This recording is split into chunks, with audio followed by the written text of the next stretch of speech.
Hello friends, तो आज मैं सुनाने जा रही हूँ आपको मैला आंचल हिंदी कहानी का दूसरा भाग। आपका समय ज़्यादा ना लेते हुए शुरू करते हैं कहानी को। यादवों का दल नया है। इसके मुखिया खेलावन यादव को 10 बरस पहले तक लोगों ने भैंस चराते देखा है। दूध घी की बिक्री से जमाए हुए पैसे की बात जब चारों तरफ बुरी तरह फैल गई, खेलावन को बड़ी चिंता हुई। महीनों तहसीलदार के यहाँ दौड़ते रहे, सर्किल मैनेजर को डोली चढ़ाई, सिपाहियों को दूध घी पिलाया और अंत में कमला के किनारे 50 बीघे जमीन की बंदोबस्ती हो सकी। अब तो 150 बीघे की जात है। बड़ा बेटा सकलदीप अररिया बैरगाछी में नाना के घर पर रहकर हाई स्कूल में पढ़ता है। खेलावन सिंह यादव को लोग नया मातवर कहते हैं, लेकिन यादव क्षत्रिय टोली को अब गुअर टोली कहने की हिम्मत कोई नहीं करता। यादव टोली में 12 मास शाम को अखाड़ा जमता है। 4 बजे दिन से ही शोभन मोची ढोल पीटता रहता है। ढाक ढिन्ना ढोल की हड़ताल पर यादव टोली के बूढ़े बच्चे जवान दंड बैठक और पहलवानी के पैतरे सीखते हैं।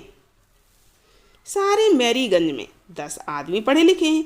पढ़े लिखे का मतलब हुआ अपना दस्तखत करने से लेकर तहसीलदारी करने तक की पढ़ाई। नए पढ़ने वालों की संख्या है 15। गांव की मुख्य पैदावार है धान, पाट और खेसारी। रबी की फसल भी कभी कभी अच्छी हो जाती है। डिस्ट्रीब्यूट के मिस्त्री लोग आए हैं। बालदेव के उत्साह का ठिकाना नहीं है। आपसियर बाबू ने तहसीलदार साहब और राम कृपाल सिंह के सामने ही कहा था, आप तो देश के सेवक हैं। सबों ने सुना था। दुनिया में धन क्या है? तहसीलदार साहब और सिंह जी के पास पैसा है, मगर जो इज्जत बालदेव की है वे कहाँ से पाएंगे? यादव टोली के लोगों ने बालदेव से उसी दिन माफी मांग ली थी। बालदेव भाई, हम लोग मूर्ख ठहरे और तुम ज्ञानी। हम कूप के मेढक हैं। तुम तो बहुत देश विदेश घूमे हो, बड़े बड़े लोगों के साथ रहे हो, हमारा कसूर माफ कर दो। उसी दिन से खेलावन सिंह यादव बालदेव को अपने यहाँ रहने के लिए आग्रह कर रहे हैं। जात का नाम, जात की इज्जत तो तुम्ही लोगों के हाथों में है। तुम कोई पराए हो। तुम्हारी मौसी मेरी चाची होंगी, हम तुम भाई ठहरे। खेलावन की डेरा वाली खुद आकर बालदेव की बुढ़िया मौसी से कह गई, घर आंगन सब आपका ही है। जिस घर में एक बूढ़ी नहीं, उस घर का भी कोई ठिकाना रहता है। मैं अकेली क्या करूं? दूध की देखूं कि गोबर गुहाल। बालदेव की बुढ़िया मौसी की दुनिया ही बदल गई। कल तक घर घर घूमकर कुटाई पिसाई करती फिरती थी और आज गांव की मालकिन आकर उसी सारे घर की मालकिन बना गई। मिस्त्री लोग आए हैं। बालदेव गांव के टोले में घूमता रहता है। डिस्ट्रीब्यूट से मिस्त्री जी लोग आए हैं। कल से काम शुरू हो जाना चाहिए। मलेरिया बुखार मच्छर काटने से होता है, मगर कुनैन खाने से जितना भी मच्छर काटे कुछ नहीं होगा। ततमा टोली में महगूदास के घर के पास बालदेव की बातों को लोग बड़े अचरज से सुन रहे हैं। आंगन की औरतें भी घूंघट काढ़े टट्टी के पास खड़ी होकर सुन रही हैं। और अब रात भर गोईठा जलाकर धुआं करने का झंझट नहीं, काटे चाहे जितना मच्छर। पोलिया टोली, तंत्रमा छत्री टोली, यदुवंशी छत्री टोली, गहलोल छत्री टोली, कुर्म छत्री टोली, आमात्र ब्राह्मण टोली, धनुकधारी छत्री टोली, कुशवाहा छत्री टोली और रैदास टोली के लोगों ने वचन दिया, 7 दिन तक कोई काम नहीं करेंगे। मालिक लोगों से कहिए हर हाल कोड़ कमान बंद रखे। करना ही क्या है? एक अस्पताल का घर, एक डाकघर, एक रसोई घर, एक घर फालतू 7 दिनों में तैयार हो जाए। धनुकाधारी टोली के तनुकलाल ने एक सवाल पैदा कर दिया, लेकिन फिलहाल कामकाज बंद करने से मालिक लोग मजदूरी तो नहीं देंगे। 1-2 दिन की तो बात रहे तो किसी तरह खेपा भी जा सकता है। 7 दिन तक बिना मंजूरी के यह जरा मुश्किल मालूम होता है। ततमा और दुधात टोली के लोगों से बात कीजिए। उनकी औरतें हैं, सुबह से दोपहर तक 2 पानी हिड़कर 1-2 सेर गैंची मछली निकाल लाएंगी। 4 सेर धान का हिस्सा लग जाएगा। 4 सेर धान का हिस्सा लग जाएगा। बाबू लोगों के पुआल के टालों, घास की ढेरी के पास धरती खरोच कर चूहे के मादों को कोड़कर भी कुछ धान जमा कर लेगी, नहीं तो कोठी के जंगल से खमर उखाड़ लाएंगी। रोहट हाट में कटिहार मिल के कुल्ली लोग 4 आने सेर खेमर आलू हाथों हाथ उठा लेते हैं, लेकिन और लोगों के लिए तो बड़ा मुश्किल है। बालदेव ने निराश होकर पूछा, अब क्या किया जाए? तनुकलाल के पास समस्या का समाधान पहले से ही मौजूद था। बोले, एक उपाय है, यदि मालिक लोग आधे दिन की मंजूरी दे दें तो काम चल जाए। तनुकलाल के इस प्रस्ताव पर विचार करता हुआ बालदेव मालिक टोला की ओर चला। विश्वासनाथ बाबू तो मान लेंगे, सिंह जी के बारे में तो कुछ कहना मुश्किल है। सिपोहिया टोली का बिरजू सिंह कल कह रहा था, सिंह जी इस अस्पताल में कोई मदद नहीं करेंगे।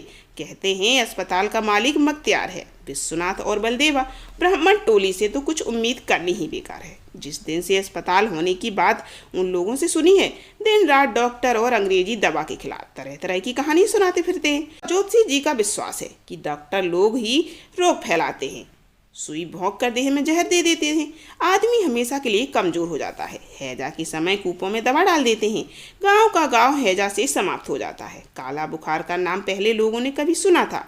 पूरब मलुक कामरूप कमिच्छा हासाम असम से काला बुखार वालों का लहू शीशी में बंद करके यही लोग लाए थे। आजकल घर घर काला बुखार फैल गया है। इसके अलावा बिलेती दवा में गाय का खून मिला रहता है। भगवान भगत की दुनिया के पास ही विश्वनाथ बाबू से भेंट हो गई। तनुक लाल के प्रस्ताव को सुनते ही विश्वनाथ बाबू चिढ़ गए। धानुक टोली का तनुक लाल अपने को बड़ा काबिल समझता था। हर बात में वह एक ना एक लेकिन जरूर लाएगा। तुम बालदेव पूरे बम भोलेनाथ हो। उससे पूछा नहीं कि अस्पताल में सिर्फ मालिक लोगों की भलाई होगी क्या?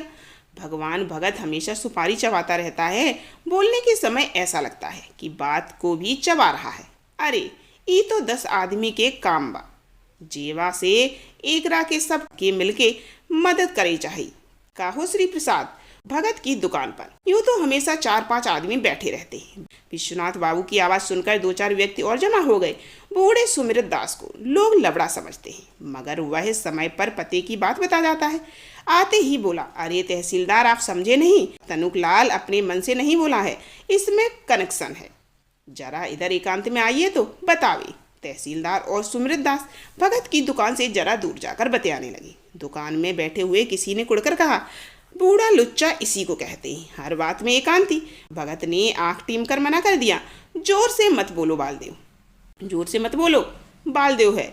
सुमित दास से प्राइवेट बात करने के बाद तहसीलदार का मिजाज बदल गया। आकर बोले, अच्छा तो बालदेव तुम जाकर ततमा टोली और पोलिया टोले वालों से कहो मैंने 50 रुपया माफ कर दिया उस दिन ऑफिसियर बाबू को जो डाली दी गई थी। सो वे लोग क्या कहते हैं, कोई कुछ कहे, हमारा जो धर्म है हम करेंगे। बलदेव जब सिंह जी के दरवाजे पर पहुंचा तो सिंह जी घोड़े पर सवार हो चुके थे, शायद कटिहार जा रहे थे। यात्रा का टोकना अच्छा नहीं, इसीलिए बालदेव चुप ही रहा। सिंह जी के दरवाजे पर 5-7 आदमी बैठे थे। किसी ने बालदेव को बैठने के लिए भी नहीं कहा। बालदेव ने सबों को एक ही साथ जय हिंद कहा और शिव शंकर सिंह के बेटे हरगौरी ने बालदेव से पूछा, कहिए बालदेव लीडर क्या समाचार है? आप लोगों की कृपा से सब अच्छा है बाबू साहब। आप स्कूल से कब आए? बालदेव ने पास पड़े हुए खाली मोड़े पर बैठते हुए पूछा। सुना है कि आपकी लीडरी खूब चल रही है। बाबा साहब गरीब आदमी भी भला लीडर होता है। हम तो आप लोगों के सेवक हैं, आप तो लीडर हो गए। तो आजकल कांग्रेस ऑफिस का चौकावर्तन कौन करता है? हरगौरी अचानक उबल पड़ा। अरे भाई सभी काशी चले जाओगे, पत्तल चाटने के लिए भी तो कुछ लोग रह जाओ। जेल क्या गए पंडित जवाहरलाल हो गए, कांग्रेस ऑफिस में वोल्टियरी करते थे। आप अंधों में काना बनकर ये लीडरी छाटने आया है। स्वयं सेवक ना घोड़ा का दुम। बाबू साहब मुंह क्यों खराब करते हैं? आप विद्वान हैं और हम जाहिल। हमसे जो कसूर हुआ कहिए। उठ जाओ दरवाजे पर से, बेईमान कहीं के। डिस्ट्रिक्ट बोर्ड से अस्पताल की मंजूरी हुई है, रुपया मिला है, सब चुपचाप मारकर अब बेकार खोज रहे हो। चोर सब उठ जाओ दरवाजे पर से। हरगौरी तमतमाकर बालदेव को धक्का देने के लिए उठा। बैठे हुए लोगों ने हाँ हाँ करके हरगौरी को पकड़ लिया। बालदेव चुपचाप बैठा रहा। मारिए, यदि मारने से ही आपका गुस्सा ठंडा हो जाए तो मारिए। हल्ला गुल्ला सुनकर भीड़ जम गई। हरगौरी का लड़कपन किसी को पसंद नहीं। शिव शंकर सिंह भी सुनकर दुखित हुए। लीडरी करे या वोल्टियरी, तुमको किस बात की चिढ़ लगी? तुम्हारा क्या बिगाड़ा था? अच्छा बालदेव बुरा मत मानना, हंसी दिल्लगी में उड़ा दो, छोटा भाई है। शिवशंकर मौसा बाबू साहब गाली गलौज करके मारने चले, मगर हम कोई लाजमान बात मुंह से निकालते हैं। पूछिए सबों के सब, पूछिए सबों से। महत माजी कहन है, नीम के पेड़ का कागा काय काय कर उठा। हरगौरी गुस्से से थरथर कांप रहा था। ये लोग भी अजीब हैं। 1 घंटा पहले बालदेव की टोकरी भर शिकायत कर रहे थे, लीडरी सटकाने की बात कर रहे थे, और अभी उसका बाप भी बालदेव की खुशामद कर रहा है। ग्वाल होकर लीडरी, गोर टोली वाले हसेरी वलवा करने वाला दल लेकर आ रहे हैं। एक लड़का दौड़ता हाँफता आकर खबर दे गया, गांव के उत्तर में शोरगुल हो रहा है। खूंटे में बंधे हुए बैलों ने चौकन्ने होकर कान खड़े किए। गांव के बाहर चरती हुई बकरियां दौड़ती मिमियाती हुई गांव में आ भगी। कुत्ते दूकने लगे। बात क्या हुई? अरे बेटा रे, गौरी बेटा रे, आंगन में आ जा बेटा रे। आंगन में आ जा बेटा रे। गोवर टोली का कलिया पगला गया है। हरगौरी की माँ छाती पीटती और रोती आई और हरगौरी को घसीट कर आंगन में ले गई। बच्चे रोने लगे। अरे बात क्या हुई? भाला निकालो छत्तर। हमारी गंगा जी वाली लाठी कहाँ है? तीर निकाल रे। अरे बात क्या हुई? हसेरी क्यों? कौन किसका जवाब देता? किसे फुर्सत है? सारे गांव में कोहराम मचा हुआ है। हरगौरी की माँ शिव शंकर सिंह को आंगन में बुला रही है, चिल्ला रही है। गोवर टोली का रोदी बूढ़ा आया। गोवर टोली में बूढ़े बच्चे खेल रहे हैं कि हरगौरी ने बालदेव को जूते से मारा है। कुकरू का बेटा कल चरना काली क्रिया कर्म खाया है, ये हरगौरी का खून पिएंगे। आंगन में आ जाओ गौरी के बाबू। बालदेव दौड़ा। आप लोग अकलाइए मत, हम देखते हैं। ना समझ लोग हैं, समझा देते हैं। एक बार बोलिए प्रेम से महावीर जी की जय जय जय। बालदेव को देखते ही यादव सेना से जय जयकार कर उठी। बोली एक बार प्रेम से गन्नी महात्मा की जय। जाए जाए ए शांति शांति, चुप रहो। बालदेव जी क्या कहते हैं सुनो। प्यारे भाइयों, आप लोग जो आंदोलन किए हैं वह अच्छा नहीं। अपना कान देखे बिना कौवे के पीछे दौड़ना अच्छा नहीं है। आप ही सोचिए, यह क्या समझदार आदमी का काम है? आप लोग हिंसावाद करने जा रहे हैं। इसके लिए हमको अनशन करना होगा। भारत माता का, गांधी जी का यही रास्ता है। सचमुच ज्ञानी आदमी है बालदेव जी। आंदोलन, अनशन और क्या हिंसावाद? किसी ने समझा ज्ञानी की बोली समझना सभी के बूते की बात नहीं है। अनशन क्या करेंगे?